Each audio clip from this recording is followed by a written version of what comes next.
The final mock we're going to take a look at this week is what I would call a classic LEGO Star Wars mock. There are just certain mocks that have been circulated around the community for a very long time, like mocks that you would come across even if you weren't actively looking for mocks. These are just ones that really just kind of transcend our community and make their way to the outside world.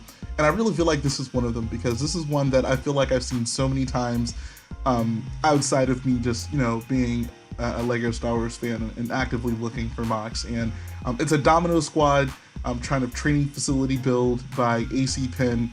And this thing is just so pleasing to look at on the eyes. I mean, what a concept.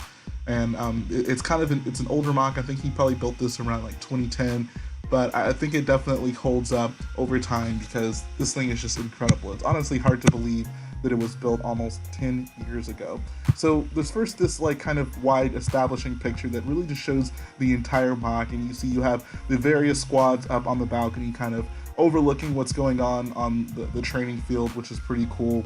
I think that just the grid like build that he kind of did for the ground is just insane. Like to try to even like begin to try to attempt something like that in Lego, I feel is a feat on its own, and I really feel like he knocked it out of the park. Getting that grid right is really key to a mock like this because that's the most distinguishing feature of this entire sequence, and I think he just nailed it. So wonderful job there. I also really love the big like kind of spherical turret builds, like those old school kind of dome pieces on the top and even on the bottom. I think actually look really nice. So this is just such a cool scene. It's definitely one of my favorite episodes of the Clone Wars when we get to hang out with Domino Squad. I just really want to see someone even tackle this nowadays with like some of the updated parts and figures that we have. I think it'd be incredible. But nonetheless, until that actually happens, I think AC Pen has us in pretty good shape. So we move on to the next photo. We get an even better look at the training field, and once again, the grid just looks incredible. It's so consistent. It's honestly kind of hard to tell that it's Lego if you look at it from afar because it's not something you see built like with this type of technique too often. But you see he has like the droids kind of placed everywhere, and there's like the barricades and such. And this is really the shot that's kind of before they actually go in and go through the drill. So I don't know, it's kind of cool to see everything kind of set up as it is before the clones actually get on the field and start wreaking havoc. We move on to the next photo. I love these minifigure eye level photos. It just really helps kind of immerse you into the mock. So yeah, this is Domino Squad kind of looking out onto the battlefield. You also get a better look at those droid turrets at the top right and left corner. Once again, I just love that build so much. It looks so cool. It's using some like old school dome pieces on the top and bottom that really just kind of work perfectly for what it's supposed to be. So great job there. There's droids manning turrets kind of up on the like near the wall area of the mock.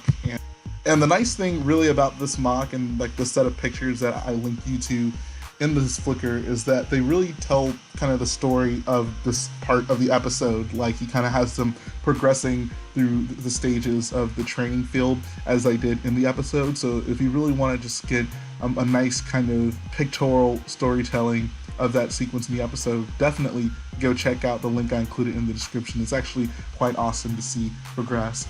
If we move on to the next photo, we get a better look at the actual Domino Squad, and I like what he did there. He has, the standard Clone Wars clone faces underneath it, which, at this time made a lot of sense to have there. You guys know how I generally feel about those Clone Wars heads, but I can totally understand why you would use them in this context, especially back in 2010. And then he has like basically purist versions of those special training helmets that they used, which is actually pretty cool. It'd be nice if Lego made an actual version of that at some point. But I mean, I think this suffices in the meantime. Looks like the droids that were manning the turrets up top have actually been destroyed, so that's not an issue anymore.